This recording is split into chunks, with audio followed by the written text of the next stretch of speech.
Chương 4, phát hiện bí ẩn. Bùa cảm thấy đầu mình như sắp nổ tung rồi. Người phụ nữ trẻ tuổi, học vị tiến sĩ trong lĩnh vực nhân học, đang bước qua bước lại trước một hộp sọ. Nơi cô đang đứng là bên cạnh những mảnh vỡ méo mó của một chiếc máy bay, hậu quả để lại sau vụ va chạm. Những mảnh vụn rải rác ở khắp nơi, và gần như không còn nhận ra hình dáng của nó từng có nữa. Tuy nhiên, khung cảnh trước mắt lại khiến cô không khỏi ngạc nhiên. Bosaya cúi xuống quan sát, trong tay cầm một chiếc kính lúp, liên tục kiểm tra một cách cẩn thận, nhưng cô không chắc mình đang tìm kiếm điều gì. Trên thực tế, cô cần thu thập các phần thi thể tìm được, cho vào túi hoặc bọc chúng lại cẩn thận bằng một tấm vải. Sau đó tiến hành kiểm tra chi tiết để xác định đặc điểm và đối chiếu với danh sách các nạn nhân. Tiếp theo, cô sẽ phải viết báo cáo tổng hợp từng phần một. Ấy vậy mà trong trường hợp này, cô lại cảm thấy những phần thi thể kia không nên xuất hiện ở đây. Điều khiến cô cảm thấy khá kỳ lạ. Bồ đưa mắt nhìn xung quanh, nhưng không có ai khác ở gần. Ngoại trừ người bạn mà cô không mấy ưa thích, luôn khiến cô gần như kiệt sức mỗi khi đối thoại kia xuất hiện. Trên thực tế, Bồ không biết nguyên nhân chính xác dẫn đến những cuộc tranh cãi giữa cô và Phinia. Có thể là vì chủ đề báo cáo nghiên cứu mà Phinia chọn gần như giống hệt với chủ đề của cô, hay nói cách khác chính là đạo văn. Hoặc, cũng có thể vì Bua đã vượt qua kỳ thi và trở thành sinh viên đủ điều kiện được chấp thuận đề xuất luận án trước, dù Bua là người nộp muộn hơn, đã khiến Phinia cảm thấy bất mãn. Hoặc, có thể là vì một lý do khác, chẳng hạn như phân biệt chủng tộc. Theo góc nhìn của nhân học hình thể, nếu phân loại các chủng tộc chính, thế giới có thể được chia thành 3 nhóm chính: Mông Cổ, Mongoloid, Kafka, Caucasoid và Phi Negroid. Nói một cách đơn giản, Bua, so với người sống trong khu vực Đông Nam Á khác, có vẻ ngoài ưa nhìn hơn. Giả thuyết này không phải không có cơ sở. Nếu bỏ qua việc thiên vị bản thân, cô vẫn trông trẻ tuổi hơn, khuôn mặt tròn đầy hơn, tóc vẫn đen bóng dù đã qua uốn nhuộm. Đôi mắt nâu sẫm, nhỏ nhưng dài, mang hình dáng quả hạnh nhân, chiếc mũi không cao, nhưng khuôn mặt hài hòa. Dáng người cân đối, đôi môi mỏng và gần như thẳng. Những đặc điểm này là hình mẫu điển hình của chủng tộc Mông Cổ, phù hợp với người bản địa Đông Nam Á. Trong khi đó, Phinia có dáng người cao hơn, vai rộng và phần hông cân đối, nhưng vòng eo của cô ấy không được cân đối như vậy. Khuôn mặt tròn đầy, đôi mắt nâu to và sâu hút, thường nhìn xung quanh bằng một cái nhìn khó chịu. Làn da của cô ấy trắng sáng, có hơi ngả vàng. Mũi cao và đôi môi mỏng hơn so với Bua. Phinia điển hình không giống chủng tộc Mông Cổ. Vì thế, có thể nói rằng Bua trông phù hợp hơn với vẻ ngoài đặc trưng của người bản địa Đông Nam Á. Có lẽ vì lý do này mà Phinia cảm thấy bất mãn với Bua. Nhưng dù là lý do gì, giờ đây đều không còn quan trọng nữa. Quan trọng là, chiếc hộp sọ có dấu vết cháy xém trước mắt mới chính là vấn đề thực sự. Điều khiến Bua chăm chú soi kính lúp và quan sát nó kỹ lưỡng trong khoảng 10 phút. Kỳ lạ là, hộp sọ đáng lẽ ra phải bị rách ra, rách cơ hoặc các mô bị tổn hại do tác động của vụ cháy nổ, va chạm mạnh chứ. Hơn nữa, đối với hộp sọ trước mặt này, Bua còn phát hiện ra khô đã dính chặt vào xương. Một điều không thể nào xảy ra ở người vừa tử vong hay gặp tai nạn nghiêm trọng như rơi máy bay. Điều còn kỳ lạ hơn là, cô không tìm thấy các bộ phận cơ thể khác, chẳng hạn như chân tay, ở khu vực xung quanh. Đang làm gì đó, Bua loi, định nằm nghỉ à? Phinia bất thình lình xuất hiện, hỏi. Nếu có thể, tôi ước chúng ta sẽ nói chuyện một cách tử tế như bao người. Người được hỏi trả lời với chất giọng khó chịu. Khoảng thời gian này đã có đủ thứ khiến cô đau đầu rồi, giờ còn phải ngẩng mặt lên nói chuyện với Phinia. Điều khiến cô cảm thấy mệt mỏi. Bua quyết định ưu tiên công việc của mình và gạt hết tất cả những vấn đề khác sang một bên, như việc vô tình dùng xẻng đánh vào miệng của Phinia. Sẵn có cô ở đây, có thể hỗ trợ tôi một chút không? Bua hỏi, rồi nhìn người phụ nữ đang khoanh tay trước ngực kia, với một nụ cười mỉm trên môi. Bộ rông bão sắp kéo tới hay gì mà nay tiến sĩ Bosaya lại có hứng thú yêu cầu sự hỗ trợ từ tôi vậy? Nếu cô không muốn giúp, thì làm ơn đi ra chỗ khác dùng, hoặc tôi sẽ xịt rượu vào người cô, đuổi cô đi đấy. Cô vẫn dễ nổi cáu như ngày nào nhỉ, Bua? Sao, vấn đề là gì? Bua chỉ tay vào hộp sọ trước mặt, thứ làm cô đau đầu trong gần 10 phút. Tôi không biết phải nên bắt đầu từ đâu. Phinia ngồi xuống bên cạnh Bua ngay khi nghe thấy điều này, nheo mắt quan sát kỹ lưỡng. Để đây tôi kiểm tra cho, cô đi làm mấy việc khác đi. Thay vì đưa ra câu trả lời Bua mong muốn, thì vị nghiên cứu sinh học vị tiến sĩ này lại đưa ra một mệnh lệnh ngắn gọn. Đây là của tôi, là tôi tìm thấy nó. Không phải cô nói muốn tôi hỗ trợ sao? Thì tôi đang hỗ trợ đây. Phinia lặp lại câu nói bằng một chất giọng cứng rắn. Cô thực sự không thể nào bỏ được cái thói ăn cắp đề tài của người khác nhỉ, Phinia. Tôi đã nghĩ khi trưởng thành hơn, cô sẽ thay đổi. Tôi chưa bao giờ ăn cắp đề tài của bất kỳ ai, đừng có ăn nói linh tinh. Mà chính cô đấy, con cưng của giáo sư, người mà giáo sư có thể cho bất cứ thứ gì cô ta muốn. Phinia đáp lại, nhưng ánh mắt cô ấy vẫn luôn dán vào hộp sọ, không buồn nhìn Bua lấy một lần. Mau giúp tôi chụp ảnh đi. Tôi không phải con cưng của giáo sư. Bua đặt dấu số bằng chứng vật lý màu vàng và thước góc xuống để chỉ kích thước, sau đó nhấc máy ảnh lên và bắt đầu chụp theo yêu cầu của đối phương. Ai lại muốn ở đây nghe cô ta ra lệnh chứ? Vậy sao, cô chỉ có mỗi việc suốt ngày ở trong viện, còn tôi thì phải chạy đôn chạy đáo ngoài kia, mệt đến mức bò lê bò lết tới hiện trường đấy. Phinia nói tiếp, đưa cho tôi túi bằng chứng. Giáo sư cần một người giỏi nghiên cứu thực địa, nhưng tôi không giỏi bằng cô. Một người không thể sống trong trạng thái thức khuya như tôi, nếu phải đến hiện trường, e rằng tôi có lẽ đã chết trước khi có thể làm được điều đó rồi.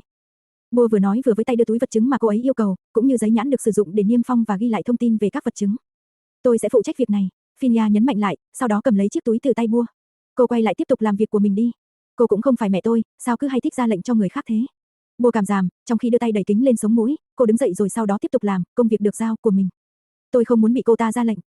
Mọi thứ sao rồi? Tiến sĩ Bua hỏi người phụ nữ đang nhìn chằm chằm vào chiếc hộp sọ. Hộp sọ, thứ mà họ đã thu thập được vào khoảng 9 giờ sáng ngày thứ Tư, bây giờ đã nằm trên bàn khám nghiệm, và họ chỉ mới vừa hoàn thành khoảng 20% công việc của mình mà thôi. Mặc dù đã làm việc gần như không ngừng nghỉ, cả ngày lẫn đêm. Cho đến hiện tại, một số thi thể hay các phần của thi thể đã bắt đầu tỏa ra mùi hôi khó chịu, cũng như bắt đầu quá trình phân hủy tự nhiên theo thời gian. Điều này khiến công việc càng trở nên khó khăn hơn, bởi vì thi thoảng, họ phải cố chịu đựng mùi hôi, ngay cả việc đeo khẩu trang cũng không giúp ích gì nhiều. Hộp sọ này khiến tôi khó hiểu. Phinia cau mày đáp, vẫn nhìn chằm chằm vào chiếc hộp sọ trên bàn khám nghiệm. Bề mặt hộp sọ trông như bị cháy xém, nhưng có vẻ như nó không phải chịu tác động từ ngọn lửa của vụ tai nạn. Hơn nữa, da của nó lại khô một cách kỳ lạ, hoàn toàn khác xa so với các phần thi thể đang bị thối rữa khác. Bô hiếu kỳ bước lại gần, quan sát kỹ lưỡng chiếc hộp sọ. Tất cả họ đều biết rằng, đây không phải là trường hợp bình thường, và mọi thứ từ trạng thái của hộp sọ cho đến những vấn đề bất thường của các phần thi thể đã bắt đầu khiến cho vụ việc trở nên phức tạp hơn bao giờ hết. Nếu vậy thì tại sao thi thể của các nạn nhân khác lại không xảy ra tình trạng tương tự như thế? Bô hỏi, cố gắng tìm kiếm một câu trả lời thuyết phục. Tôi không biết, Phinia nhẹ nhàng đáp, nhưng chúng ta vẫn phải tiếp tục tìm kiếm manh mối, cũng còn rất nhiều việc khác cần phải làm nữa. Mùi hôi thối thoang thoảng trong không khí, ngay cả việc đeo khẩu trang cũng không thể nào ngăn chặn hoàn toàn cái mùi vô cùng khó chịu này. Cả hai người phụ nữ đều cảm thấy bức bách, vì cần phải tìm bằng chứng quan trọng trên thi thể các nạn nhân càng sớm càng tốt. Việc tìm kiếm hộp đen của máy bay vẫn đang được diễn ra, nhưng không có dấu hiệu nào cho thấy là đã tìm ra nó. Nếu tôi không giải thích cho cô, chắc cô vẫn sẽ tiếp tục làm phiền tôi nhỉ, Bô loi. Đừng nghĩ tôi thực sự muốn nói chuyện với cô, Phinia. Tôi chỉ tò mò, cũng như sự tò mò từ lâu đã nằm sẵn trong gen của loài người rồi. Bô tình cờ tìm ra lời giải thích. Tôi thì lại không có sự tò mò mạnh mẽ như thế. Vậy chắc là do cô không cùng chủng tộc với tôi rồi. Bô nói, sau đó tiến về phía trước, nhưng người chăm chú quan sát chiếc hộp sọ. Cô có tìm thấy cái gì không? Thế, nói tôi nghe đi, tiến sĩ Bô. Tôi mà biết thì còn hỏi cô làm gì? Bô trả lời. Vậy thì nói cho tôi biết, cô đã nhìn thấy những gì? Thì, hộp sọ chứ là gì? Ai mà không biết trời, tôi đâu có điên đến mức nhầm nó là xương bánh chè. Phinia trừng mắt, nói một cách mỉa mai. Đánh giá qua tình trạng của hộp sọ, da khô và có màu nâu sẫm, gần giống màu đen. Nó khiến tôi nhớ đến một thứ, nhưng tôi không chắc và không hiểu tại sao nó lại có mặt ở đây. Bô nhìn hộp sọ một lúc, chìm trong suy nghĩ, rồi tiếp tục nói, nó giống như một cái xác, không thể bị phân hủy vậy. Nói tóm lại, Phinia hỏi, là xác ướp, Bô nhanh chóng trả lời, và điều đó không phải là tự nhiên, da bám chặt vào xương, trông rất gọn gàng, nếu được hình thành một cách tự nhiên, nó sẽ không bao giờ có thể chỉn chu như vậy. Cũng không tệ, chỉ trong nháy mắt, cô đã có thể chỉ ra rằng nó được xử lý bởi con người. Phinia khen ngợi, nhưng vẫn trông thấy Bô khoanh tay trước ngực. Cô vẫn còn chuyện gì hả? Tôi chưa từng được nhìn thấy một cái xác ướp nhân tạo nào như vậy trước đây. Bô đáp, còn Phinia chỉ thở dài trong bất lực. Thế, cô nhìn thấy xác ướp tự nhiên rồi à? Thấy rồi, mỗi khi tham gia khai quật mộ cổ, mô tả của Bô khiến Phinia cau mày, nhìn cô với vẻ hoài nghi. Công việc thực địa của cô là khai quật mộ à? Sao, có ý kiến gì à? Tôi rất giỏi trong việc đào đó, cuốc và xẻng là công cụ tốt nhất đối với tôi. Bô tự hào nói, như thể đang tự khen ngợi bản thân, nếu không phải ở nơi khai quật, thì theo cô, còn có thể tìm thấy một mẫu xương hoàn chỉnh được sắp xếp theo độ tuổi ở đâu khác nữa chứ? Chưa kể, cô sẽ còn có thể được nhìn thấy sự phân hủy của thi thể trong những khoảng thời gian khác nhau, từ 3 ngày, 5 ngày, 2 tuần, 1 tháng, cho đến 10 hoặc 20 năm đấy. Bô nói, vô thức đan xen hai bàn tay vào nhau. Đặt tay xuống đi, Bô. Đó cũng chính là lý do vì sao giáo sư Nitsara lại làm việc chăm như vậy chỉ để lập nên viện nghiên cứu này. Bởi vì bà ấy muốn sinh viên có thể học hỏi được từ các mẫu vật thực tế. Bô nói, như thế cuối cùng cô cũng tìm thấy cơ hội để mà trút hết tâm sự. Thế, làm cách nào mà phần xác ướp này có mặt ở đây? Ai lại điên đến mức làm ra chuyện này? Bạn, học cũ, của Bô nhún vai. Vậy, chúng ta nên làm gì tiếp theo đây? Bô hỏi. Theo tôi, nó có gì đó rất không bình thường. Phinia nói, ánh mắt nhìn chằm chằm vào hộp sọ xác ướp. Nó trông còn rất mới. Mới, ý cô là sao? Ý là, nó không cũ. Câu trả lời này khiến Bô tròn mắt ngạc nhiên. Ha, nực cười, Bô chế nhạo. Thì cứ cười đi. Phinia thờ ơ nói. Làm ơn đi, trả lời cho rõ ràng vào. Bô vẫn giữ giọng điệu mỉa mai. Chiếc sọ này vẫn còn khá mới, tình trạng rất tốt, chỉ có xương thái dương bên trái temporal bone có vết cháy nhẹ. Xương hàm dưới mandible có một vết nứt dạng tia kéo dài từ thân, body, xuống đến đáy bay trong trạng thái chưa lành vết thương. Có lẽ đây chính là nguyên nhân gây nên tử vong. Phinia vừa nói vừa đeo găng tay xanh chỉ vào vết cháy nhẹ được nhắc đến trước đó. Theo tôi, vết cháy này có thể là do vụ rơi máy bay gây ra. Răng được bảo quản rất tốt, mặc dù có một vài chiếc bị rơi ra. Phinia tiếp tục chỉ vào vết đen ở xương thái dương bên trái. Nhưng nếu chúng ta chưa xác định được niên đại của những di vật này, thì cũng chưa thể đưa ra kết luận được. Phinia bày tỏ quan điểm. Tôi vẫn chưa hiểu, ý cô nói, mới, ở đây là gì? Bô có vẻ hoài nghi, có thể giải thích chi tiết hơn không? Nếu không tính đến vết cháy, nhìn từ bên ngoài, hộp sọ này không bị tổn hại gì nhiều, và cũng không có dấu hiệu bị ăn mòn rõ rệt. Phinia giải thích, nó được bảo quản khá nguyên vẹn, không bị biến dạng theo thời gian. Về sự biến dạng ở hàm dưới, tôi đoán, có thể nó đã xảy ra vào thời điểm trước khi chết, hoặc đây là nguyên nhân chính gây nên tử vong. Nếu là biến dạng theo thời gian, thì hãy tưởng tượng xem, một cái sọ bị bọc chặt trong một mảnh vải nhúng nhựa chống thối giữa suốt hàng trăm hàng ngàn năm. Khi chất xương hoặc tế bào xương bắt đầu phân hủy, không khí sẽ xâm nhập vào, xương sẽ bắt đầu bị ăn mòn, biến dạng, hoặc thậm chí vỡ nát. Nhưng, riêng cái sọ này lại hoàn toàn không xảy ra hiện tượng đó, thậm chí còn được bảo quản rất tốt, như thể vừa mới được xử lý qua một phương pháp nào đó. Tuy nhiên, chúng ta cũng cần chụp X-quang để xem bên trong nó có khoang khí hay không, thì mới có thể tiến hành xác định niên đại được.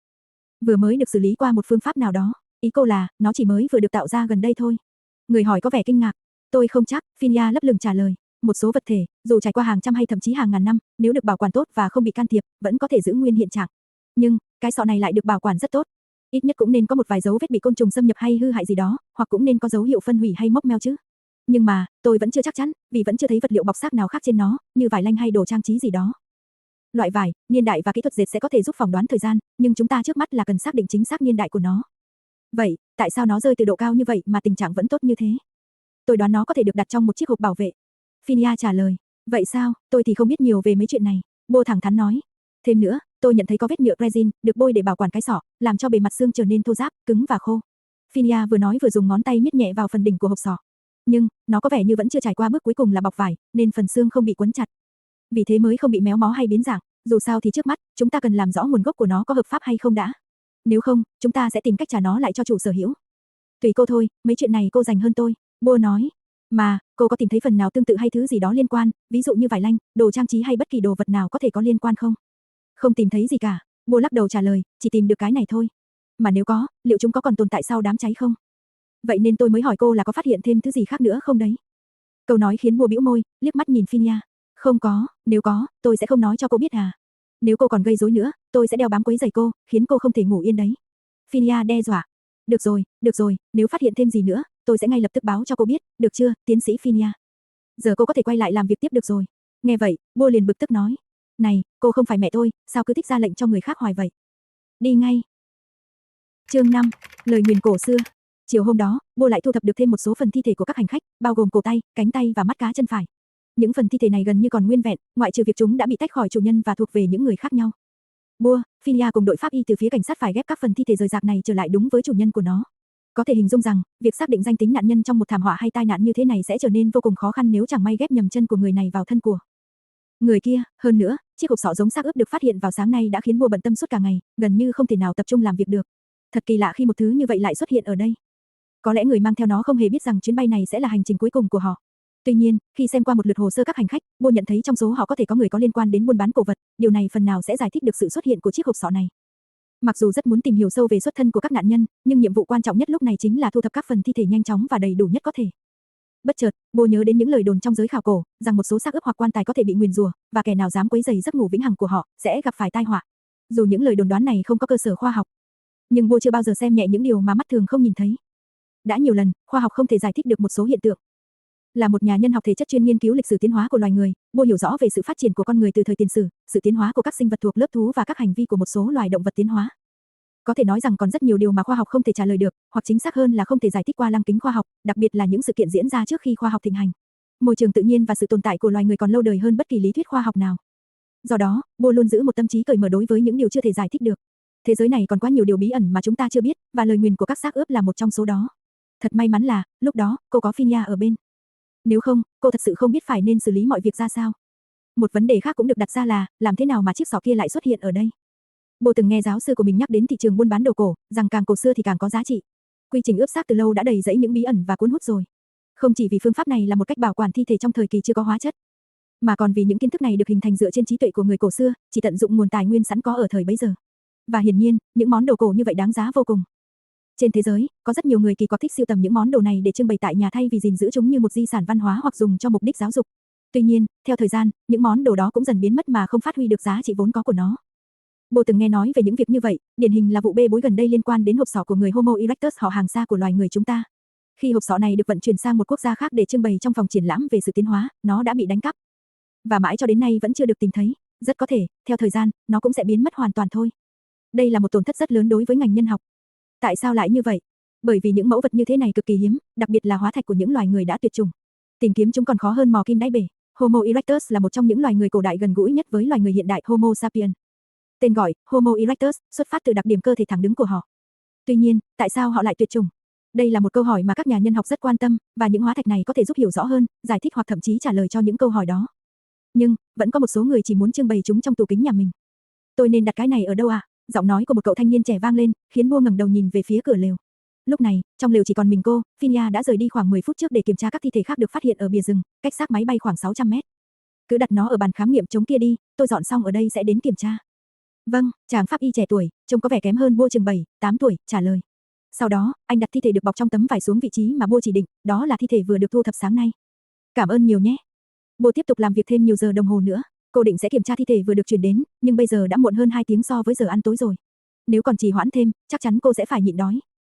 Thời gian làm việc được quy định là 15 ngày, tối đa không quá 20 ngày, vì cần dọn dẹp hiện trường để chuẩn bị cho các hoạt động nông nghiệp về sau. Trong khoảng thời gian đó, họ phải tìm kiếm và xác định tất cả các thi thể. Nhưng chỉ có 5 người phụ trách nhận diện và thu thập, trong khi số nạn nhân là 15 người. Việc ghép các phần thi thể rải rác ở khắp nơi lại với nhau đã là một thử thách không hề nhỏ rồi. Rõ ràng, còn rất nhiều việc phải làm sau đó. Nếu cảnh sát yêu cầu phối hợp điều tra, viện nghiên cứu sẽ phải mang phần việc còn lại về và tự xử lý. Bô thầm nghĩ, có lẽ mọi thứ sẽ diễn ra theo cách như vậy. Hiện tại, họ đang kiểm tra kỹ lưỡng hồ sơ các hành khách để thúc đẩy quá trình điều tra cũng như xác định danh tính các nạn nhân, nhưng không bao gồm cả chuyện thi thể xác ướp không rõ nguồn gốc kia vì sao lại xuất hiện ở đây. Trong vòng 6 ngày vừa qua, Bô và Philia chỉ ghép được 2 thi thể hoàn chỉnh. Họ phải mất cả nửa ngày trời để đi bộ tìm kiếm, chụp ảnh, sau đó đặt thi thể vào trong túi zip đen. Nhân viên pháp y thì phụ trách thu thập mẫu mô gửi đến phòng thí nghiệm, nơi sẽ tiến hành phân tích DNA nhằm xác định danh tính nạn nhân và đối chiếu với gia đình họ. Khi Bô quay trở lại lều nghỉ, đã gần 11 giờ đêm. Cô vừa ăn xong bữa tối cùng thảo luận với cục hàng không về tiến độ của vụ việc. Bô đoán, Philia có lẽ chưa báo cáo về hộp sọ xác ướp, vì không hề nghe người kia nhắc đến chuyện này. Mặc dù cảm thấy kỳ lạ, nhưng cô cũng không hỏi nhiều, bởi vì Philia đã nói sẽ phụ trách việc này. Hơn nữa, Bô cũng đặc biệt không muốn trò chuyện với người bạn cũ đó. Có thể thấy, từ lúc quen biết nhau cho đến hiện tại, đây có lẽ là lần đầu tiên hai người trò chuyện lâu và bình thường nhất, mà không khiến đối phương bực tức. Có lẽ vì đã trưởng thành, Bô bắt đầu cảm thấy những cuộc cãi vã trong quá khứ thật vô nghĩa. Thực ra, cô không có ác cảm gì mấy với Philia. Công việc lần này không chỉ giúp tích lũy kinh nghiệm, mà còn là cơ hội để cô giúp đỡ người khác. Điều mà Bô cho rằng rất đáng giá. Cô cũng không chắc ai đã gọi Philia quay trở lại. Giáo sư Nitsara có biết chuyện này hay không, cô cũng không rõ. Vì giáo sư không đề cập đến, nên Bô đoán bà ấy có lẽ không hay biết. Nếu đúng là như vậy, thì rõ ràng Philia đã tạo được danh tiếng nhất định trong ngành rồi. Khi tiến sĩ Busaya bước vào lều, cô phát hiện bên trong không có ai. Cô dự định sẽ hoàn thành bài báo cáo trong hôm nay trước khi đi ngủ. Bô không có nhiều thời gian để ngủ, nên cô rất quý trọng những khoảng thời gian như thế này. Thiết nghĩ rằng, điều này có lẽ là do kết quả gen chủng tộc của cô, hoặc có thể do quá trình tiến hóa. Bô là một nhà lý thuyết, chuyên nghiên cứu về loài linh trưởng và các loài động vật có vú, đặc biệt là sự tiến hóa của con người và các loài vượn. Nghiên cứu của cô tập trung vào sự tiến hóa của con người từ thời tiền sử cho đến hiện đại, bao gồm cả cấu trúc sinh lý và hành vi thích nghi, cũng như việc hệ thần kinh trung ương phát triển như thế nào để liên kết với nhận thức và vận động ngày càng tinh tế của con người. Tất cả những điều này đều bắt nguồn từ sự tiến hóa của loài vượn, từ tư thế song song với mặt đất chuyển sang tư thế thẳng đứng, dẫn đến việc thay đổi cấu trúc cột sống chống lại lực hấp dẫn của trái đất. Câu hỏi cốt lõi được đặt ra là, nguồn gốc của con người hiện đại là gì? Họ đã thích nghi như thế nào về mặt cấu trúc và hành vi để tồn tại cho đến ngày nay? Bên cạnh đó, Bô cũng rất giỏi trong việc quan sát cấu trúc sinh lý của các loài động vật có vú, vượn và con người. Cô đã nghiên cứu rất nhiều tài liệu liên quan và vì vậy, cô có khả năng phân biệt rõ các loại xương sọ và cấu trúc xương của các loài động vật. Nhưng, điều duy nhất mà cô cảm thấy tiếc nuối chính là, cô không có nhiều kinh nghiệm thực tế như Philia. Khoảng 15 phút sau, khi Bô vừa nằm xuống, thì người bạn mà cô không mấy thân thiết là Philia đã quay trở lại. Hai người chẳng ai nói gì, Bô tin rằng Philia cũng không mấy muốn nói chuyện với cô, rồi cũng chỉ nghe thấy tiếng Philia di chuyển trong lều một lúc, sau đó cô ấy nằm xuống ngủ. Vào ban đêm, một vài tiếng động nhỏ đã đánh thức Bô khỏi giấc mộng. Điều này khiến cô nhớ lại lần bị những kẻ trộm xâm nhập vào lều và lấy cắp thứ gì đó. Cảm thấy Philia cũng đang động đậy, nhưng lần này, đối phương không di chuyển ra ngoài. Đừng bật đèn pin, Philia thì thầm khi tiếng súng bắt đầu vang lên, nằm yên, đừng động đậy. Dù không hiểu chuyện gì đang xảy ra, nhưng Bô vẫn quyết định làm theo yêu cầu của Philia. Rồi, cô lại nghe thấy tiếng lách cách, nhận ra đó là tiếng tháo khóa an toàn của khẩu súng, nòng súng hướng về phía cửa lều, trong khi người cầm súng thì vẫn nằm yên. Tiếng bước chân bên ngoài cứ đứt quãng, Bô căng thẳng đến mức gần như không thể thở nổi. Tiếng va đập lớn ở bên ngoài đột ngột vang lên, khiến nhịp tim Bô tăng vọt. Sau đó là liên tiếp những tiếng súng, rồi lại tiếng bước chân rải rác bỏ chạy. Cháy rồi, một tiếng hét vang lên từ bên ngoài. Dù nghe thấy gì cũng đừng ra ngoài. Philia ra lệnh ngắn gọn, rồi quay lại nhìn Bô, cũng đừng bật đèn cho đến khi tôi trở lại. Philia chỉ để lại câu nói này rồi vội vã chạy ra ngoài. Bên ngoài, mọi người đều đang la hét yêu cầu dập lửa. Bô nhiều lần muốn ra ngoài giúp đỡ, nhưng lệnh của Philia đã khiến cô dừng lại. Cô biết nếu không nghe lời, Philia chắc chắn sẽ mắng nhiếc cô, thậm chí còn có thể sẽ dạy cho cô một bài học. Philia, nếu cô không quay lại trong vòng 10 phút nữa, thì tôi sẽ ra ngoài đó. Bộ cô muốn tôi phát điên khi cứ phải mãi chờ ở đây à? 8 phút sau, người ra lệnh cho cô đã quay lại và bật đèn lên. Đã có chuyện gì vậy? Bô ngồi bật dậy, lo sợ hỏi. Có người cố gắng lục tìm hoặc phá hoại thứ gì đó. Khi tôi ra ngoài, lều chỉ huy đã bốc cháy rồi. Philia dừng một chút, tiếp tục nói, lều làm việc cũng bị lục tung, suýt nữa đã bị cháy, may mà có người dập lửa kịp thời. Nhưng mà, mấy tên đó đã trốn thoát rồi. Nói rồi, Philia ngồi xuống giường đối diện Bua, chúng ta có thể sẽ phải thay đổi kế hoạch, có lẽ là nhanh chóng thu gom thi thể và chuyển đến nơi làm việc khác. Chỗ này đã không còn an toàn nữa, có quá nhiều kẻ trộm, lại quá rộng mở, lực lượng cảnh sát thì chẳng có mấy ai. Vậy còn cô, không sao chứ? Bua khẽ hỏi, gần như không suy nghĩ, để rồi phải ngượng ngùng đầy đầy cặp kính, giả vờ nhìn đi chỗ khác. Tôi không sao, giọng Philia bỗng trở nên nhẹ nhàng một cách kinh ngạc. Cô nói lều làm việc bị lục tung à? Bua sau đó trầm ngâm một lúc, lại nhíu mày hỏi tiếp vậy, chúng ta nên làm gì tiếp theo đây? Ngày mai cô gọi điện cho giáo sư, xin phép bà ấy chuyển thi thể nạn nhân đến viện nghiên cứu lưu trữ tạm thời. Ở đó an toàn hơn, cũng tiện cho việc nhận dạng nữa. Vậy còn cô thì sao, Philia? Tôi phải xử lý việc ở đây trước. Philia đáp, được rồi, thôi thì cứ như vậy đi. Bua đồng ý, cứ nghỉ ngơi đi, Bua. Không sao rồi, Philia trấn an nói. Bua gật đầu rồi nằm xuống. Cô có hay gặp phải mấy cái tình huống như thế này khi làm việc ở tại hiện trường không? Thế giới này lúc nào cũng sẽ có những người tham lam, muốn chiếm đoạt những thứ không thuộc về mình. Phinia bình thản trả lời. Tôi cũng nghĩ vậy, thôi ngủ đi, Bua, có gì thì để mai rồi nói. Lần này Bua không đáp, chỉ thở dài. Xui xẻo thật, mọi chuyện đã đủ rắc rối rồi, giờ lại còn phải đối phó thêm mấy cái rắc rối phát sinh kia nữa, Bua cảm thấy mình như sắp phát điên rồi. Điều này cũng đồng nghĩa với việc cô phải làm lại từ đầu. Tất cả đồ đạc trong lều làm việc đều bị lục tung, một số xương được đóng gói trong túi zip đen hoặc quấn trong tấm vải đều bị lôi hết ra ngoài, một số tài liệu nhận dạng thi thể đang được viết báo cáo, bao gồm cả báo cáo nhận dạng 3 thi thể đều đã bị làm rối tung. Tóm lại, công việc của cả tuần nay về cơ bản phải làm lại từ đầu. May mắn là, dường như không có gì bị mất, Bô thầm nghĩa, có mà xong công việc ở đây, tôi nhất định sẽ nguyền rủa cái đám chết tiệt các người. Dù sao thì, cô cần phải nhanh chóng thu gom tất cả các thi thể ngoài kia và chuyển đến viện nghiên cứu đúng như lời người, bạn không thân thiết của cô, vì chẳng biết khi nào sẽ lại có kẻ đến lục lọi những công việc mà cô đã bỏ ra rất nhiều công sức để làm trong suốt cả tuần qua. Các người có thể không biết, nhưng việc phân loại xương của từng người sẽ khó khăn đến mức nào, bên cạnh còn phải đảm bảo không có phần nào bị nhầm lẫn nữa. Áp lực rất là lớn đấy. Dù Bô rất muốn dành thêm thời gian để xoa dịu cảm giác bực tức trong lòng mình, nhưng cô biết mình không có nhiều thời gian. Trên thực tế, nhiệm vụ khẩn cấp lần này đã chiếm quá nhiều thời gian của cô. Trước đó, cô đã xin nghỉ phép để tập trung vào công việc toàn thời gian với tư cách là một nhà nghiên cứu. Chẳng những thế, cô còn phải bắt đầu lên kế hoạch giảng dạy cho vị trí giáo sư của mình, bởi vì trước đây cô chỉ là trợ giảng, còn chưa bao gồm các dự án nghiên cứu mà cô sẽ dẫn dắt. Ấy vậy mà nhiệm vụ khẩn cấp lần này đã khiến Bô gần như không có thời gian chuyển từ vị trí nghiên cứu sinh sang một nhà nghiên cứu thực thụ. Bô hít một hơi thật sâu, tìm kiếm đôi găng tay trong hộp dụng cụ, mang tâm trạng mệt mỏi bắt đầu công việc.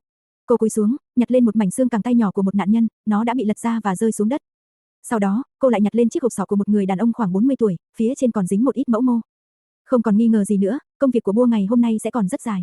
Cô đã bận rộn khoảng 1 giờ đồng hồ, mãi cho đến 8 giờ sáng mới đi ra ngoài gọi điện cho giáo sư đúng như lời hẹn với Phinia. Mặc dù lúc đầu cô không muốn gặp Phinia, nhưng lúc này đây, cô cảm thấy yên tâm hơn, ít nhất thì vẫn còn người ở bên có thể giúp cô suy nghĩ, dù không hẳn coi cô ấy là bạn. Chắc có lẽ cũng chính vì lý do đó mà giáo sư mới phân công Phinia đi nghiên cứu thực địa, bởi vì hy vọng rằng Bua sẽ học hỏi từ cô ấy, tự mình giải quyết các tình huống khó khăn. Những điều mà đôi khi sách vở không thể dạy được, như việc phải làm gì khi bị kẻ trộm đột nhập vào lều và lấy cắp những hiện vật của nạn nhân hay những thứ khác. Một lý do nữa có thể là do giáo sư cần tách hai người họ ra để tránh việc xung đột xảy ra trong phòng thí nghiệm. Nếu không sẽ có ngày, hai người dùng đến cả xương trong phòng thí nghiệm đánh vào đầu nhau, hoặc thậm chí là dùng cả búa và đục đánh nhau tới đổ máu.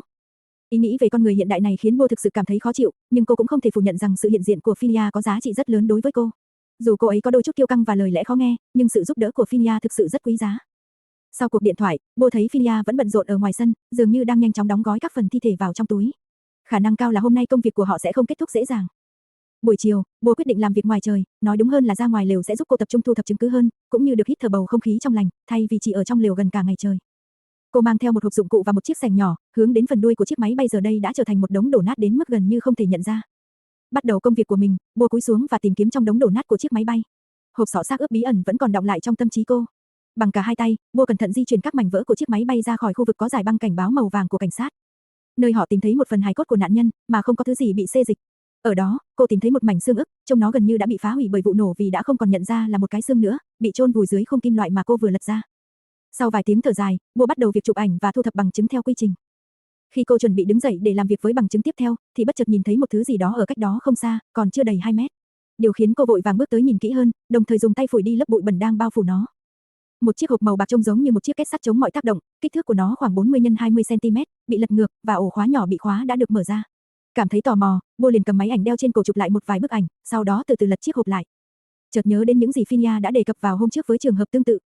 Bô sau đó mở nắp hộp ra, bên trong là một cuộn giấy được cuốn kỹ lưỡng bằng một tấm vải đen dài, nhưng cuộn giấy đã bị rách đến mức Bô không thể nào xác định được xem nó bị hư hỏng trước hay sau vụ tai nạn. Cuộn giấy có dấu vết của bụi bẩn và một phần bị nhàu nát. Sau khi quan sát cẩn thận, cô nhận thấy cuộn giấy trông rất cũ kỹ. Điều này đã khiến Bô ngần ngại khi dùng ngón tay chạm nhẹ vào cuộn giấy, sau đó lấy túi bằng chứng ra thu thập theo đúng quy trình. Nhưng, điều gì đó đã khiến cô do dự. Ngay khi nghĩ đến, Bô quyết định cầm lấy bộ đàm đeo trên thắt lưng và gọi cho một người. Còn chưa đầy 3 phút, người mà cô vừa gọi đã đến. Lại muốn tôi làm gì nữa vậy, tiến sĩ Busaya? Người vừa đến nói bằng chất giọng mỉa mai, khiến người đang quay lưng với cô ấy như Bua không khỏi thở dài, trông có chút bất lực. Sao tôi lần nào cũng cảm thấy bản thân đã gây ra lỗi lầm gì đó mỗi khi nói chuyện với cô vậy? Bua khó chịu trả lời. Đùa tí làm gì căng? Phinia nói, rồi nhanh chóng ngồi xổm xuống bên cạnh Bua. Làm sao đấy, Bua loi? Thì tôi lại gặp phải chuyện không biết nên xử lý như thế nào. Bua trả lời với vẻ băn khoăn, nó trông rất kỳ lạ. Nghe vậy, Phinia, người vừa trở về từ nước ngoài, nheo mắt lại và nhìn theo ánh mắt của Bua về phía cuộn giấy như bị ai đó nhàu nát. Cô ấy đeo găng tay, chậm rãi nhặt món đồ kỳ lạ đó lên để quan sát kỹ hơn. Một lát sau, Bua nhận ra Phinia nhíu mày, rõ ràng là đang suy nghĩ. Đúng là kỳ lạ thật, nói thứ này không nên xuất hiện ở đây thì cũng không hoàn toàn đúng, nếu xét theo những gì chúng ta phát hiện hôm qua. Này, cô giải thích bằng tiếng Thái thì có thể nói một cách rõ ràng không? Bua mỉa mai nói tiếp, tôi đang không hiểu lắm về những gì cô đang nói đấy. Điều này khiến Phinia ngẩng đầu lên lườm Bua một cái, sau đó lại cúi xuống tiếp tục xem xét thứ trên tay. Đây là một cuộn giấy viết chữ tượng hình Ai Cập cổ đại hieroglyph. Tôi nhận ra vì tôi đã từng nhìn thấy nó khi tham gia chuyến nghiên cứu thực địa. Phinia dừng một chút, nói tiếp, nó là Kitab Kemason, hay còn được gọi là cuốn sách của người chết. Ồ, Bua ngạc nhiên, cuốn sách của người chết và cái xác ướp đó, nghe cũng có vẻ hợp lý đấy. Nhắc đến cuốn sách của người chết, khiến Bua nhớ lại những gì cô từng được nhìn thấy trong một viện bảo tàng. Theo như truyền thuyết kể lại rằng, cuốn sách của người chết ban đầu được khắc trên đá, dành riêng cho các pharaoh. Nhưng sau này, nó trở nên phổ biến hơn và được viết trên giấy cói, một loại vật liệu bền bỉ và có tính linh hoạt hơn. Cuốn sách của người chết là thứ sẽ ghi chép lại các câu thần chú và những lời cầu nguyện, thường được đặt trong quan tài cùng với người đã khuất. Đối với người Ai Cập cổ đại, họ tin rằng kiến thức trong sách sẽ giúp linh hồn người đã khuất vượt qua nhiều thử thách, chống lại quỷ dữ và cuối cùng là an toàn đến thế giới bên kia. Đây là niềm tin của họ về thế giới đó. Đúng vậy, bạn cũ của Bua tán thành. Cô đọc được à? Không hoàn toàn, Phinia đáp, nhưng tôi vẫn nhớ một số ký tự chữ tượng hình. Chữ tượng hình chủ yếu sử dụng hình vẽ và ký hiệu để truyền đạt thông tin. Tôi thì cơ bản có thể hiểu được đại khái vài ý. Sau khi về lều sẽ nghiên cứu thêm. Nói rồi, Phinia yêu cầu Bua đưa cho cô ấy một cái túi khóa zip để đựng cuộn giấy. Được rồi, Bua thở dài, tiếp tục nói, cảm ơn cô nhiều, Phinia. Bua nhận thấy Phinia nhìn cô, rồi gật đầu. Rất hân hạnh, Phinia nói rồi sau đó rời đi. Chương 6. Đối mặt với hiểm nguy. Giáo sư nói không có vấn đề gì. Bua từ phía sau bước tới gần Phinia, nói, giáo sư cũng bảo rằng nếu xảy ra tình huống khẩn cấp hoặc không thể liên lạc được với bà ấy, thì tôi có thể xử lý theo cách của mình. Câu nói khiến Phinia bừng tỉnh khỏi sự quan sát chăm chú các nhân viên của cục hàng không, những người đang bận rộn thu thập các mảnh vỡ từ chiếc máy bay bị rơi, thân bị gãy làm đôi, cách nhau khoảng 15 mét. Tốt thôi, cứ xử lý theo cách của cô đi. Phinia gật đầu, sau đó nói tiếp, tôi đã nói chuyện với giám đốc trung tâm phụ trách rồi. Họ sẽ phối hợp với cảnh sát vận chuyển thi thể các nạn nhân đi. Đang điều động xe rồi, có lẽ cần khoảng 3 đến 4 chiếc. Họ cũng yêu cầu viện nghiên cứu hỗ trợ xác định danh tính các nạn nhân còn lại. Không vấn đề gì, Bua đồng ý, để tôi gọi điện chuẩn bị sẵn địa điểm. Được rồi, cứ quyết định như vậy đi, Phinia nhấn mạnh. Về chuyện, cuốn sách của người chết, chúng ta tìm thấy đó, thế nào rồi? Bua hỏi tiếp, đã nghiên cứu chưa? Phinia suy nghĩ một lát, rồi trả lời, dựa trên những gì tôi nhìn thấy từ trước tới nay, tôi cũng không chắc nó là bản gốc hay là bản sao. Nhìn vào những câu thần chú trên đó, dường như nó được làm chỉ để dành cho người giàu.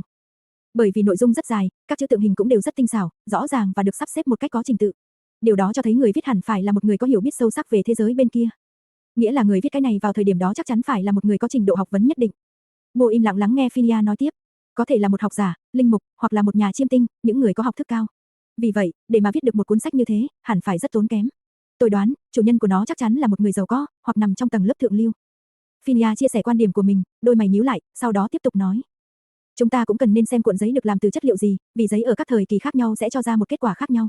Loại mực và nội dung ghi chép cũng có thể giúp chúng ta xác định niên đại của nó. Tôi đã chụp vài bức ảnh gửi cho một người bạn, nhưng không chắc khi nào mới nhận được phản hồi. Chuyện này càng ngày càng kỳ lạ, Bua lo lắng nói, có những thứ dường như không nên xuất hiện ở đây. Cô vừa nói vừa nhìn quanh, như thể đang cố tìm ra điều gì đó bất thường. Xác ướp và cuốn sách của người chết đều không nên xuất hiện ở đây. Tôi từng nghe nói những thứ này đều bị dính lời nguyền. Về lời nguyền, tôi không có ý kiến, vì tôi không hiểu. Phinia điềm tĩnh đáp, tuy nhiên, nếu có lời nguyền thật, thì khả năng cũng sẽ không còn tác dụng ở thời hiện đại nữa. Giờ đây con người chẳng hề sợ những thứ này, ngay cả việc khai quật hay trộm mộ cũng đều xảy ra liên tục. Chẳng ai bận tâm đến lời nguyền nữa. Lòng tham luôn chiến thắng tất cả. Bua gật đầu đồng tình. Cô có biết thiếu gì không? Phinia hỏi, khiến Bua cau mày. Chúng ta có xác ướp và cuốn sách của người chết, nhưng còn thiếu một thứ. Thứ gì? Bua ngập ngừng hỏi, sau đó suy nghĩ một lát, nói, là tấm vải liệm tẩm nhựa cây, bước cuối cùng trong việc ướp xác. Thông minh đấy, người đặt câu hỏi khen ngợi, khiến Bua khẽ mỉm cười. Theo cô thì sao? Tôi thì không chắc lắm. Phinia ngập ngừng trả lời. Điều kỳ lạ là, hộp sọ gần như không có dấu vết gì do thời gian để lại.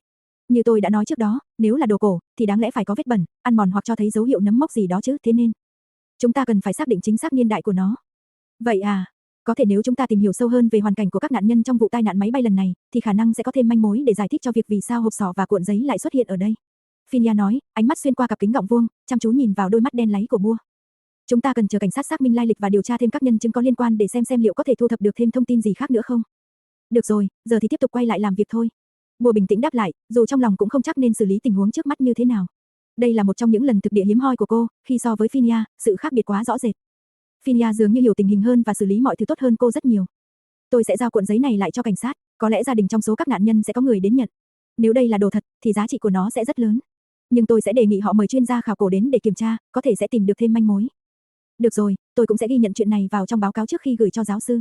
Không vấn đề gì, Phinia đáp, sau đó, cả hai rơi vào im lặng chỉ trong chốc lát. À, Phinia, Bua đột nhiên lên tiếng, khiến Phinia ngẩng đầu lên nhìn cô, đôi lông mày hơi nhướng lên cùng với ánh mắt dò hỏi. Sau khi những chuyện này kết thúc, cô sẽ rời đi à? Câu hỏi này khiến Phinia chậm rãi quay đầu lại, tiếp tục làm công việc của mình. Chẳng phải sẽ không còn có lý do gì để tôi ở lại đây à? Phinia trả lời, tôi hiểu rồi. Đặc biệt là phải ở cạnh cô, tôi lại càng không muốn. Phinia nói nửa thật nửa đùa. Vậy, cô đã từng hỏi tôi chưa? Bua lập tức phản pháo bằng chất giọng mạnh mẽ, khiến Phinia bật cười thành tiếng. Còn tôi thì vẫn hy vọng sẽ được tiếp tục làm việc cùng cô đấy. Mà thôi quên đi, dù sao cũng cảm ơn cô. Thế, cứ quyết định như vậy đi, Bua Loi. Phinia nói xong liền rời đi, để lại Bua đứng đó, ánh mắt dõi theo bóng lưng cô ấy qua cặp kính, trong lòng dâng lên một cảm xúc khó tả. Sau 5 ngày kể từ khi sự cố bất ngờ xảy ra vào đêm hôm đó, việc thu thập thi thể các nạn nhân cuối cùng cũng đã hoàn tất. Trong khoảng thời gian này, không có thêm sự cố nào nữa nhờ các biện pháp an ninh đã được tăng cường và lực lượng bảo vệ bổ sung được bố trí xung quanh khu vực tai nạn. Khi mảnh xương cuối cùng được cho vào túi zip đen, Bua mới thở phào nhẹ nhõm. Trong suốt khoảng thời gian này, cô và Phinia hầu như không nói chuyện gì nhiều, ngoại trừ những vấn đề liên quan đến công việc. Nhưng có vẻ, bầu không khí căng thẳng giữa hai người đã dịu đi, ít nhất là đã không còn những cuộc đối đầu quyết liệt như trước. Có lẽ vì các cuộc đối thoại chủ yếu chỉ tập trung vào công việc hay trách nhiệm, mới khiến cả hai không còn thời gian quan tâm đến những mâu thuẫn trước kia nữa. Cô định xử lý hộp sọ xác ướp này như thế nào? Bua hỏi khi cả hai sắp xếp xong công việc cuối cùng và chuẩn bị chuyển tất cả về viện nghiên cứu vào ngày hôm sau. Cứ để đó đi, chờ tôi quay lại rồi mình tính tiếp. Phinia trả lời. Khi nào cô quay lại? Tôi thì không có nhiều kinh nghiệm trong lĩnh vực này, không thể tự quyết định được. Cứ để đó đi, giúp tôi kiểm tra xem niên đại của nó là bao nhiêu. Tôi muốn biết nó thực sự cổ đến mức nào. Cái đó tôi không giỏi lắm. Bua nói, ở đây cũng không có ai chuyên nghiên cứu về các nền văn minh cổ đại, cũng như chưa từng được nhìn thấy các mẫu vật thật. Hơn nữa, thiết bị ở đây cũng không đủ. Cô là một nhà nghiên cứu mà, thì cứ lên tìm các tài liệu liên quan đi, xem phải làm như thế nào. Phinia đề nghị với chất giọng hơi cứng nhắc. Tôi sợ sẽ làm hỏng nó. Bua đáp, vậy thì, đừng làm hỏng. Phinia nói tiếp, chuyện này cũng đâu khác gì mấy cái nghiên cứu hộp sọ khác mà cô từng làm đâu. Thì ai từng làm rồi mới nói nó dễ. Bua phản bác tiếp, tôi thì chưa từng làm việc với mấy cái món đồ như thế này. Hơn nữa, chúng ta cũng chẳng có dụng cụ phù hợp để mà làm. Thế thì thắp hương cầu xin thần linh trước đi. Phinia nói với giọng có chút bực bội, nghe lời tôi, cứ để đó, khi nào trở về tôi sẽ chỉ cho cô cách làm. Mà, cô định đi đâu vậy? Không phải nói sẽ quay về à? Tôi thì đi đâu được chứ? Tôi đâu như cô, có một công việc ổn định. Phinia đáp, vậy thì thử nói chuyện với giáo sư xem, có khi bà ấy sẽ giúp cô tìm được một vị trí tốt đấy. Với khả năng của cô, thì việc trở thành một giáo sư cũng chẳng có gì khó. Bua đề xuất thêm, hoặc đến viện nghiên cứu làm nghiên cứu viên cũng tốt. Ý là, làm việc cùng cô đó hả? Phinia ngay lập tức lắc đầu, nói thôi, cho tôi xin đi. Này, đâu nhất thiết phải làm việc cùng nhau đâu nhỉ? Bua đáp, chúng ta có thể thực hiện các dự án khác nhau. Văn phòng của cô ở tầng dưới, thì tôi sẽ chuyển lên tầng trên. Cô lo tôi sẽ không có việc làm à? Dù tôi không ưa cô thật, nhưng cũng không đồng nghĩa là tôi muốn cô thất bại. Bua khẽ nói, đẩy nhẹ cặp kính trên sống mũi như thể cố che đi sự bối rối. Thôi quên đi, sao cũng được, tùy cô. Bua nhanh chóng kết thúc cuộc trò chuyện trước khi nói thêm câu, thực ra, tôi cũng không lo lắm, chỉ là thích xen vào chuyện của người khác thôi. Nói xong, cô quay người rời đi. Còn chuyện về hộp sọ, cứ để nó ở đâu đó đi, đợi tôi quay về sẽ xử lý. Được rồi, cứ quyết định vậy đi. Một chiếc SUV màu đen dừng lại trước mặt Bua, lúc đó, cô đang đợi xe của cục hàng không để quay trở về thủ đô. Hôm nay là ngày cuối cùng cô ở hiện trường, vì công việc ở đây đã hoàn tất. Những phần thi thể của 15 nạn nhân thu thập được, dù không đầy đủ, nhưng vẫn sẽ được gửi đến viện nhân trùng học để nhận dạng. Còn về chiếc hộp sọ xác ướp xác rối kia, sẽ được đặt trong chiếc túi lớn mà Bua đeo trên vai. Đối với người bình thường, việc mang theo hộp sọ của người đã khuất là một chuyện kỳ lạ, nhưng đối với một nhà nhân trùng học, điều đó lại khá bình thường, giống như những buổi học giải phẫu cơ bản vậy. Cho nên, việc mang những di hài này về để nghiên cứu cũng không có gì lạ, đặc biệt là khi thời gian học trên lớp không đủ. Tuy nhiên, gần đây, chủ nhà trọ của Bua thường hay nói với cô về những hiện tượng kỳ lạ khó giải thích. Cô mới không còn thường xuyên mang những di hài này về nhà như trước kia nữa. Ngoài hộp sọ xác ướp được ghi nhận vào trong bài báo cáo thực địa, Bua còn mang theo một số phần thi thể gần như không thể nhận dạng được khác giao lại cho cảnh sát, để truyền tất cả về viện nghiên cứu. Còn cuộn giấy bí ẩn kia thì đã được Phinia nộp cho cảnh sát như một tang vật tại hiện trường. Lên xe đi, Bua Loi, tôi đưa cô về. Cửa kính xe hạ xuống, Phinia đang ngồi ở vị trí ghế lái, nói với Bua. Bua ngập ngừng một chút, mới gật đầu bước lên xe. Cảm ơn, Bua khẽ nói. Nhưng trước tiên, chúng ta cần tìm cái gì đó để bỏ bụng đã. Sáng giờ tôi mới chỉ uống một cốc cà phê. Được rồi, đến nơi thì gọi tôi muốn ngủ một lát. Cô bắt tôi vừa lái xe vừa canh giờ gọi cô dậy à, tiến sĩ Busaya. Phinia châm chọc nói, tôi đã thức trắng cả tuần rồi, để tôi ngủ chút đi, đừng mắng tôi, mẹ trẻ ạ. Bua châm biếm đáp, cô vẫn hệt như ngày nào nhỉ, có thể ngủ mọi lúc mọi nơi. Phinia nói, nhưng Bua không trả lời, có lẽ bởi vì cô đã quá mệt, không còn sức để đối đáp nữa. Chỉ sau một lúc Bua đã ngủ thiếp đi. Khoảng 30 phút sau, Bua tỉnh dậy trong trạng thái mơ màng, cử động nhẹ cơ thể. Này, Bua, tôi không định dừng lại để ăn nữa. Giọng nói của Phinia nghe có vẻ không bình thường, Bua để ý thấy trên khuôn mặt cô ấy thoáng hiện lên sự lo lắng. Có chuyện gì hả? Tôi không chắc, Phinia đáp, thỉnh thoảng liếc nhìn gương chiếu hậu ở bên ngoài. Nhưng, tôi cảm giác như có một chiếc xe đang bám theo chúng ta từ lúc rời khỏi hiện trường. Nghe vậy, Bua ngay lập tức quay đầu lại nhìn, cô thấy một chiếc xe bán tải màu đen đang đi theo phía sau xe của họ, khoảng cách không quá gần nhưng cũng không quá xa. Xe bán tải màu đen. Tôi nghĩ chúng ta tốt nhất nên cẩn thận, không nên mạo hiểm dừng xe lại. Phinia giải thích, được rồi, Bua trả lời ngắn gọn, nhưng trong giọng nói của cô đã có chút run rẩy. Đừng hoảng sợ, Bua, có thể sẽ chẳng có gì đâu. Phinia trấn an. Bua nhìn sang khuôn mặt cô ấy, nhận ra Phinia đang bắt đầu tăng tốc, và chiếc xe phía sau cũng nhanh chóng tăng tốc theo. Hít thở thật sâu vào, bye Bua, đừng hoảng sợ. Phinia cố gắng hết mức để trấn an Bua. Bua đáp, giọng vẫn còn có chút ngập ngừng. Tôi sẽ cố cắt đuôi bọn chúng. Phinia nói tiếp, giúp tôi mở bản đồ xem đồn cảnh sát gần nhất ở đâu. Chúng ta sẽ đi đường chính, đừng chọn ngõ nhỏ hay đường tắt, sẽ rất nguy hiểm. Đến đồn cảnh sát là an toàn nhất, nếu có cơ hội, hãy giúp tôi ghi nhớ biển số xe. Bùa luống cuống lấy điện thoại ra, lúc này, cô gần như chắc chắn rằng chiếc xe đó đang bám theo cô và Phinia. Còn khoảng 10 cây số nữa, giúp tôi dẫn đường đi. Được rồi, đừng hoảng sợ, Bùa, tôi sẽ không để cô gặp chuyện gì đâu, Phinia nói, chất giọng đầy cương quyết, như thể để trấn an Bùa một cách tuyệt đối. Nếu có ai dám làm gì cô, thì cũng chỉ có thể là tôi thôi. Bùa biết câu nói này chỉ là trò đùa, không đúng lúc của Phinia, nhưng nhiều hơn là cách cô ấy dùng sự châm biếm quen thuộc để an ủi cô. Tuy nhiên, lần này, Bùa không thể nào bật cười được, thậm chí còn không đủ sức phản ứng lại như mọi khi. Tim cô bắt đầu đập nhanh hơn, lòng bàn tay ướt đẫm mồ hôi vì phải cầm chắc chiếc điện thoại để kiểm tra bản đồ. Giọng cô bắt đầu run rẩy một cách mất kiểm soát, thỉnh thoảng lại cố gắng hít thở một hơi thật sâu, cố gắng bình tĩnh nhất có thể. Cô chỉ hy vọng rằng, cuộc đời gần 30 năm học tập và phấn đấu của mình sẽ không phải kết thúc một cách lãng nhách trên con đường cao tốc 4 làn xe hoang vắng này. Chúng ta sẽ ổn thôi, Bùa.